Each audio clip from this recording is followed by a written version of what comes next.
Good morning. Glad to see you all again and welcoming Rob Swartwood this morning with Consilium. Um, Rob and we just kind of connected on a couple of levels. One, he is a West Point grad, and my family is all military. So Rob's got some deployments under his belt, and I've been on the other side of that several times. And so, number one, thank you for your service. If I hadn't said that to you before. So he's been kind of in the trenches and understanding stress really at a level that many of us will actually never understand. But the second thing is, Rob and I have both kind of worked with the big guys and in working with very large companies, and have both really ended up at this place that is purpose driven to help mid-sized business owners. So I'm so thrilled that you're here with me, and we're going to talk about some important stuff for business owners. So Rob's a corporate attorney out of Atlanta, an M&A attorney, and somebody I definitely go to when clients have a need. But so Rob, we talked about today, we're just going to really serve this up to owners to empower them, right? Right. And there's like this one thing that I repeat all the time, and I'm sure that people are so sick of me saying this, but it's actually two things. One is the day you should prepare your business for sale is the day you open the doors, right? The day you incorporate. That's when you should start thinking about selling your business, not when you're tired, not when your kids are grown, whatever. The day you open the doors, that's one thing. And the second thing is the number one way to be interesting to a buyer is mitigate risk for that buyer. Yeah. And I know my clients and people watching these videos are just so over it, right? Right. But those two things are really the best advice that I think I can give to business owners. And I talk about mitigating risk kind of with everybody that we've, bankers, valuation people, but from your perspective, what does that mean? What does that look like? Yeah. Thank you. And thank you for the gracious introduction and for giving me the opportunity to join you in this conversation. It's fun. And I'm glad to be here. When we think about operating our business and operating it like it's for sale, which is, again, one of the reasons that you and I are aligned, is because we tend to give our clients the same advice, which is run your business like you're going to sell it. You tell them, start doing that from the outset, and you'll have a great run. We oftentimes encounter folks who haven't yet started doing that. So we try to help them get on the pathway to doing that better. When someone is coming to acquire your business, and it does not have to be a third party, it could be a family member.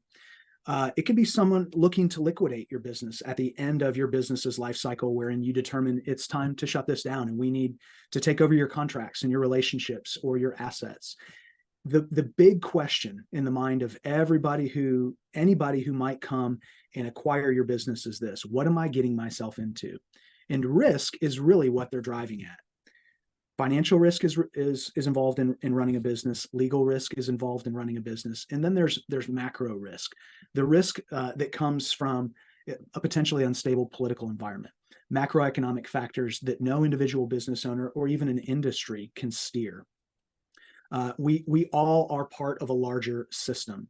And the idea here is not to control aspects of the system that we do not have the ability to influence, but to take ownership and accountability of those aspects of our business in which we are in fact experiencing risk, or in which we do in fact have risk, so that we can understand what that risk is, make educated decisions about mitigating it, and preparing ourselves such that when someone asks us the questions that they're going to inevitably ask us about risk, and it could be, let's say you're going to just take on a new bank relationship, or take out a line of credit, or enter into a new supply agreement, or maybe even serve a customer, you'll be ready as a business owner to answer those questions, because you're going to understand what the risks of your business are, where that risk lives, and you'll be able to explain coherently and quickly how you've mitigated it. If you can do that, and there's a lot of things that we encourage people to do to run their business as well, but if people could just address this one thing incredibly well, they'll make themselves different than 95% of the business constituency, and they'll make themselves highly attractive to customers, clients, vendors, third-party suitors, acquirers, financiers, whoever it might be. So there is nothing bad that you can do to your business in the category of mitigating risk. Yeah. So what might that look like? Where do you see owners have blind spots around risk?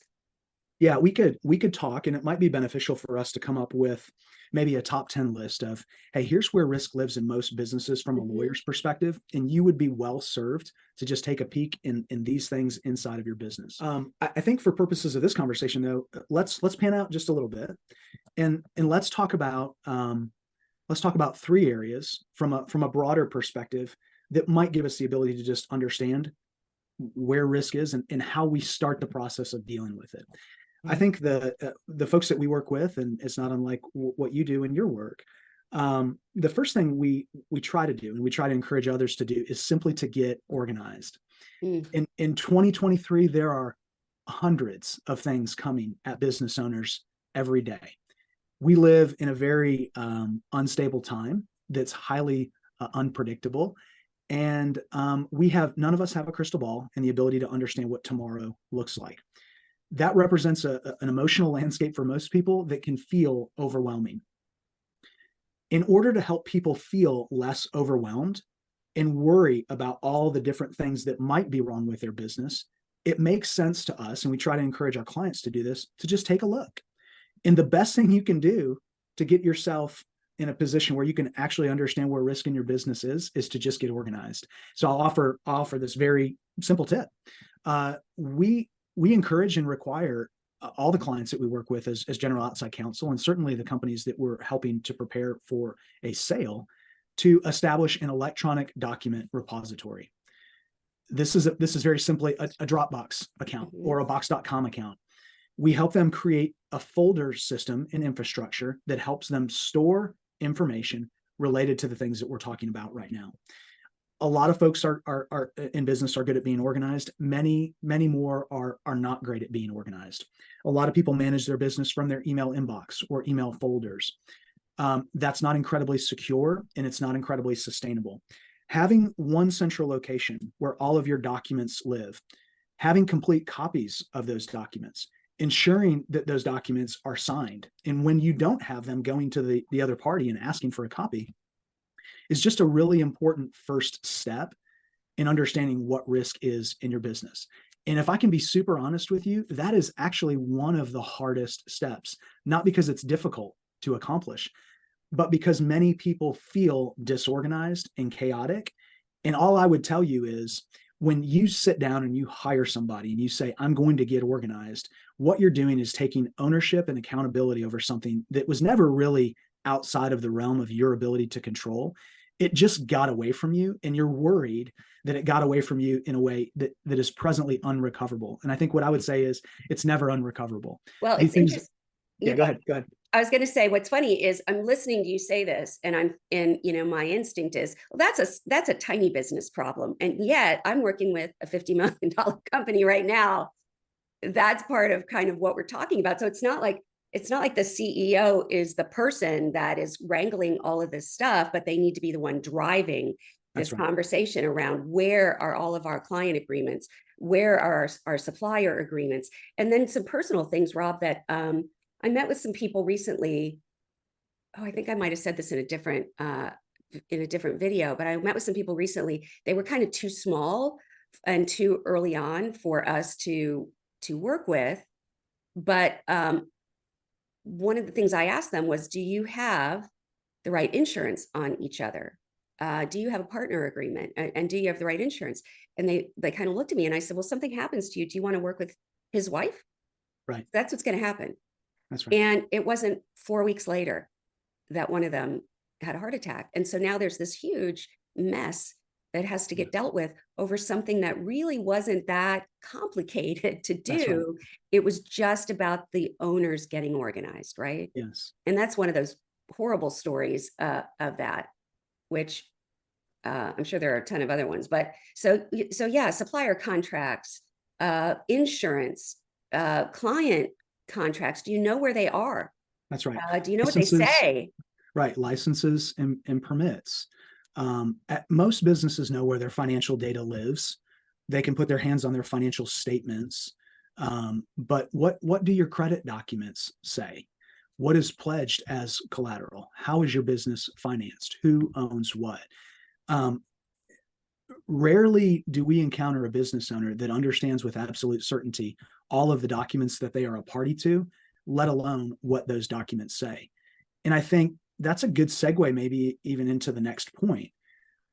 So when we work with a client in this process, we hand them a 10-page document, and it says, please find and locate all of these items. A lot of times they say, we don't have that. And a lot of times that's true. But we have to ask the question, do you have anything like this? Do you have anything like this? Do you have anything like this? Do you think you might have something like this? They go and find it, they locate it, they upload it to a digital folder that several different people can access. Once we think we've got all the information, the next step is then to ask, what does it say? And what many business owners think their documents say versus what they actually say is different. I don't want to say that they're materially different, but again, our interest here is empowerment. We're building a construct. We're saying that risk is a problem in every business. If you resolve the risk problem or mitigate it as well as you can, you're going to be operating a killer business. Getting organized is the first step, but then understanding what the information is that you've organized is the next step to empowerment. The CEO, the CFO, the board of directors that actually understands what their agreements require before a third-party acquirer shows up. We could tell horror stories, Jane, about contract disclosures that are required at the time of a business's sale, in which the seller thinks, I'm pretty sure my agreements say this, and we take a look at them, or the buyer or the buyer's lawyer takes a look at them, and they actually say, no, they don't say that. They say this. Right. So what we're trying to avoid is that embarrassing moment. If there's anything that we're afraid of as business owners, it's exposure, confrontation, and humiliation. Nobody likes to feel like they didn't know something about their business that they needed to know. So this process of getting the documents, getting organized, and then understanding what the documents actually say is how we help people reduce the friction and the exposure and the humiliation and everything else, all the emotions really that come with someone else knowing something about your business that you might not have a command of. The fascinating part of what we're saying now is when you get to a place where you've got all your documents together and you know what they say, then you're in the driver's seat. Yeah, and this might seem like I'm veering off a little bit, Rob, but contracts. So I run into a couple of things that surprise me when this happens with clients. And number one is a fear of, let's say you're working with a big company and they send you a boilerplate document, a contract, a fear of going back to them to try to negotiate the terms of that contract. They feel like they're putting the opportunity in jeopardy. And I'm always saying to clients, everything is negotiable. Even in these giant organizations, if you can articulate to somebody in legal or in purchasing why you are unable to have that in the contract or why you need to have this other thing in the contract. That's right. A lot of times, they're reasonable human beings. They just need to understand, right? So I would say, don't operate out of a position of fear around these contracts with your customers and your suppliers. Always try to negotiate, because anything somebody sends you is going to be written in their favor, obviously, right? That's right.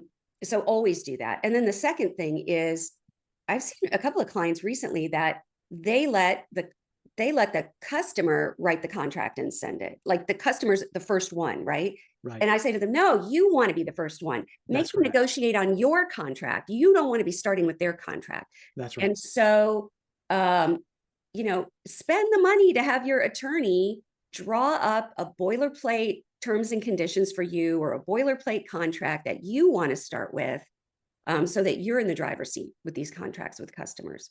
So I hate to great advice. Deter from a detour. No.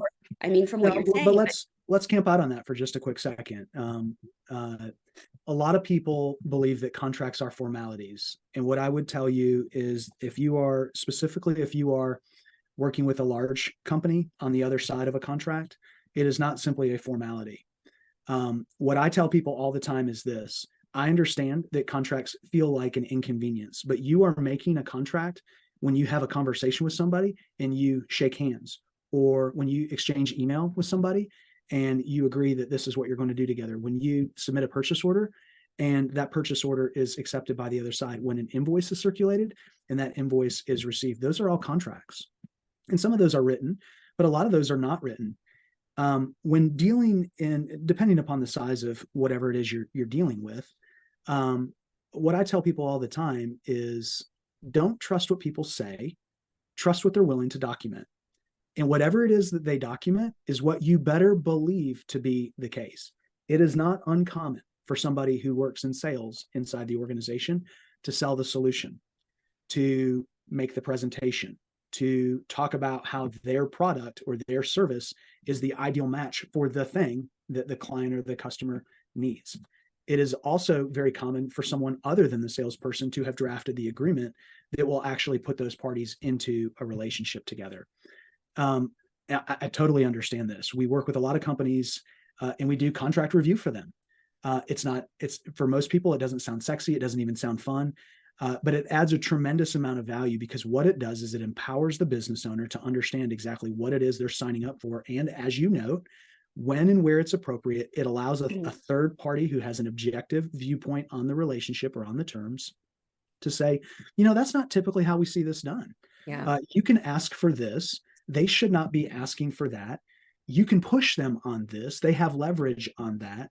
We don't intend to complicate the business deal. We still need to get that done, but please get the best deal that you can as reflected by this piece of paper. Don't just sign what's put in front of you because you give away a lot of leverage. So much leverage, right? That's right. I tell clients contracts are expectation setting documents. And so it's important that we read them. And if we don't understand what we're reading, find somebody who can explain, usually your attorney, who can explain it to you, right? And you brought up sales, Rob, and I that's a space I live in a lot with my clients. And we're working on a project right now with a client, and we're putting those guardrails into their sales process, literally in their sales process, right? So they call it governance. And I said, ooh, what a mean word. We'll come up with some other way to refer to that, right? But the guardrails around terms and conditions, how a contract gets approved, who's going to approve it, what deals can be made, what cannot be made, right?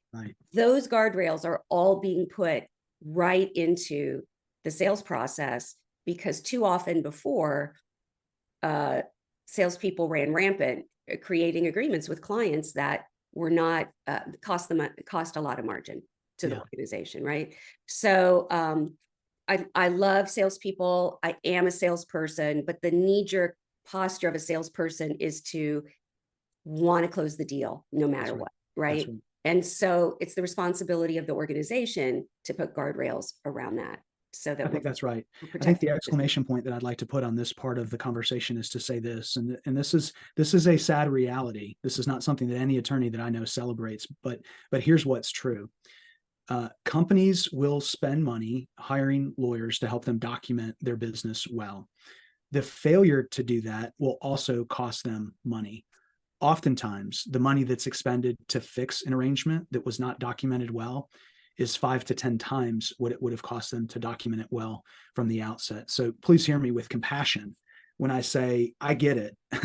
I'm a business owner too. I want to cut corners. I want to do things, in ways that save my business money as well. But what I'm suggesting, and it might be radical, is that your choice to invest in what I'm talking about right now and what you're sharing in your experiences, the choice to invest in good documents is in fact an investment in your business that you will realize a return on only at a future date when that agreement is scrutinized. And it will be scrutinized.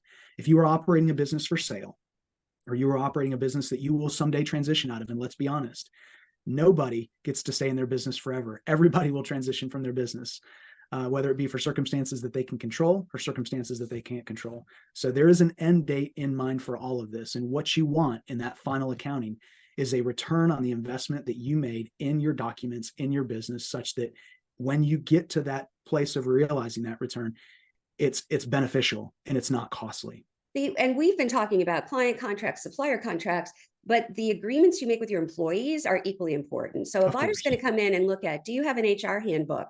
Do you have the right this isn't one of my strengths, HR, but because I don't like people. No, I'm kidding. That's not true. But they're going to look about, what is your relationship with your employees? Do you have job descriptions? Do you have contracts with your employees?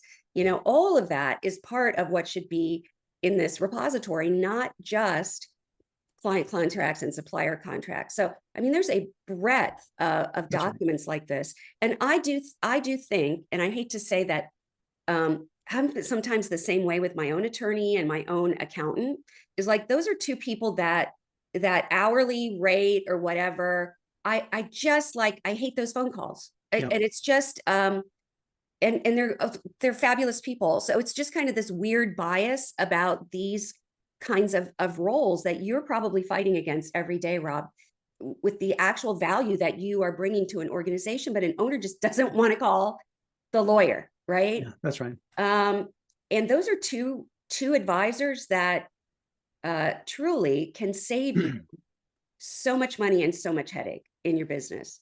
So I don't know how we get past that bias and all the jokes that we make all the time about attorneys, but figure it out, because these are areas that our buyers are coming in to look. You've got to look at your business from the point of view of the buyer, and you have to look at your business. We tell clients, many business owners have great income from their business. But what you're talking about, what I'm talking about, are the steps that it takes to create wealth in the business. Wealth means you have something of value. Yes. To sell to somebody. There's That's a right. big difference between having an income business and having a business that has created wealth for you. And these are some of those things, right? So I would just say, if you have this funky bias about attorneys that I struggle with, and I have attorneys in my family, so I don't know where that comes from. It's all the jokes and whatever, but you've got to get past it. I mean, this is one of the most important advisors you have in your business. The other thing I would say is I see owners not wanting to be forthright with their attorney, or not wanting their attorney or their accountant to see everything in their business. And that's really a red flag for me as well, because these are the people who can mitigate risk for you on a daily basis, right? It is a frightening thing for an owner to, I hate this term, but people really get it, open the kimono for somebody else. That's right. Even somebody like me to look in their business. Right. And yet what I would say to that, and you're on the third point that we were going to make today, which is invite others in to take a look at your business. It's not just attorneys. You need a good accountant. You need other good outside advisors, such as an outsourced executive. So there's a lot of different people that you can invite in to take a look at your business. Hire the right ones. And what I mean by that is those who are competent to help you, but also this, and I think this is the most important part, hire somebody that you trust.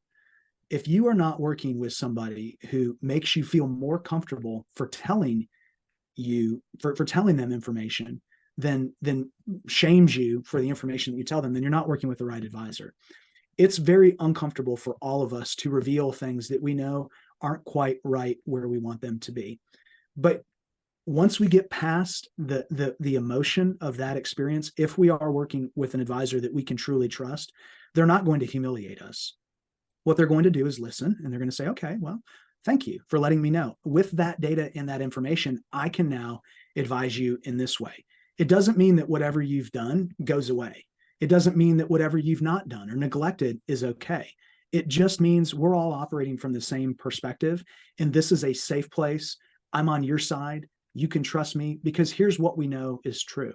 Just as it's true that there is an end date for every business owner's relationship with their company, there is also a date in which everything that is hidden will be brought into the light. And the question that I bring to business owners is this: do you want that to be on your terms, in a safe place, with the advisors of your choosing, before you're feeling the stress of an event like a sale, or the affecting of a succession plan to key employees or a family member? Or do you want it to be done in the context of those kinds of big decisions, where when the information is revealed, it's going to be a shock to you and it's going to be a shock to them? And the worst part about that is there's very little time at that point to do anything with it. Where Mhm. we oftentimes see people struggling with this the most is they keep their secrets until it's time to sell their company. And then they tell them to the buyer. Unfortunately, by that time, a letter of intent has already been affected. A purchase price has already been agreed to. If the problem that's discussed affects the value of the company that the buyer placed on that value under the LOI, the purchase price is going to go down accordingly. I think that's a really important thing for our clients to understand. Well, and how often it happens, Yes. and then you're not the driver, right? It happens more often than people realize. So I look, we all are in business because we have a giftedness or a passion for something, right? But we're not good at everything that is going to help our business be successful. So, you've got to look at these advisors like your attorneys, your accountants, your bankers. These folks are doing this activity every day. This is their expertise, right? And I feel like we should be the first thing I ask an owner is, who's your advisory team? Do you have somebody advising you on your insurance? Do you have somebody advising you, a wealth person? Do you have an attorney that you like? And how did you get these folks? What did you ask them? Why is it that you trust them? Do you trust them? Right. Yeah. So you've got to have a team of people who are experts in areas where you're not, and then you have to empower them to help you. So if you don't trust your attorney or you don't trust your banker enough to tell them things that you might be embarrassed about, you probably have the wrong advisor. That's right. That's right. So I think that's why I'm even doing these, is it's so critical to owners to have that team that is looking at things, and you have to have people that are willing to be truth tellers to you. Yes. That's right. Even even things you don't agree with, even things you're uncomfortable with. I have a client that we keep talking about the same thing, and I finally said to him, what's holding you back from doing this? And he said, nothing. And I said, well, something's holding you back, because we've been talking about this for 6 months. Right. Do you want me to stop mentioning it to you? And he said, no, Jane, I love the salt you pour in my wound every 2 weeks. What he's saying is, no, I hate talking to you about this, but you're right, I need to do it. Right. Yeah. And you've got to be with people that will tell you the truth and give you advice that sometimes you don't want. Well, it's better that your advisors do that now than a third party or someone outside of your business Yeah. brings that reality to you at a much later date. Again, I think we want to have empathy here. I know you do. I do in my practice as well. This isn't easy for any of us, but I think maybe the word that I would leave anyone watching this with is, you can do this. You're already a hero. You've already done what most people can't or won't do. You started a business. You took a risk. You pledged your life savings. You mortgaged your house. You did whatever it took to get the thing that you are doing off the ground. And you have the ability to do what we're now encouraging you to do. It might feel like next level, but that's why I wanted to have this conversation, because I think it's a lot more simple than we think. I think if I can pinpoint the reasons maybe why we don't do it, it's emotional. And you've kind of said that in this conversation. And the truth about emotion in business is emotional. We get it. But business owners who didn't have the ability to act with courage, who didn't take responsibility for themselves and didn't feel accountable to someone, and who weren't capable of doing hard things, if they were not already the kind of people who could who were like that, then we wouldn't even be having this conversation, because they wouldn't even be in business. So I think it's important for business owners to know you've already got what it takes to do this. We're simply offering you a roadmap, tools, equipment, assistance, accountability, encouragement, and a lot of skill, wisdom, and expertise to walk alongside you. You're not alone. This is an investment in your health, in your sanity, in your business, in your future. Wealth building, value creation is in fact why you set out to run a business, beyond the mechanics of the product or service that you offer. And this is what you want. And we're here to help you. I think that's what most business owners want to hear and want to understand. We love them and we want to help Yeah. them. We And want to see them it succeed. reminds me of what we were talking about before we hit record, Rob, which is, you said it's not complicated, especially if you have the right counsel, you have the right advisors. It is, it's easier to have someone walk alongside you, right? I just told you, I've been athletic my whole life. It's not that I don't know how to get back in shape, it's a little bit harder at my age. And I got this Russian personal trainer that showed up this week, and it's that accountability. There's not one thing he did that I don't already know how to do. Right. That's right. I know the steps. I know the exercises, right? Yes. There's nothing he did that I haven't done before. Oh, lunges. I've never done lunges in my life. And I would be okay if I never did them ever again. But it's having that person there, walking alongside, holding you accountable, knowing more than you do, because this is what he does every day, right? Yes. That's power. Knowledge is power. Accountability is power. And I have always believed, even though most of my career I've worked by myself, I still have that board of advisors, because there's no way I can know everything. That's right. Me too. Me too. So having those people walk alongside you is just so powerful. And I love how you positioned all of this today. I think it's really valuable. I know the way you work with your clients, and I think you add so much value and wisdom and truth and love, honestly, to the relationships that you have with them. So I appreciate you. Well, thank you. I appreciate you as well. And I know you do the same. Is there a final Rob Swartwood tip of the day you want to leave anybody with? Or you feel like we nailed it? No, I think we nailed it. Just, Okay. I guess I would say this, courage isn't the absence of fear. It's action in spite of it. And I think a lot of people already know that, but maybe that's a good way to end it. Yeah, I appreciate it. So Thank you. tell people how they can get in touch with you. So we're on the web, www.consiliumls.com. That's CONSILIUM. Right behind you in a big blue, on a Yeah, big blue there it is. sign. Yep. Okay. Except LS at the end of it, Okay. .com. You can call me or email me, rob.swartwood@consiliumls.com, or 404-692-0669. Thanks so much. Thank Good to you. see you. Thank you.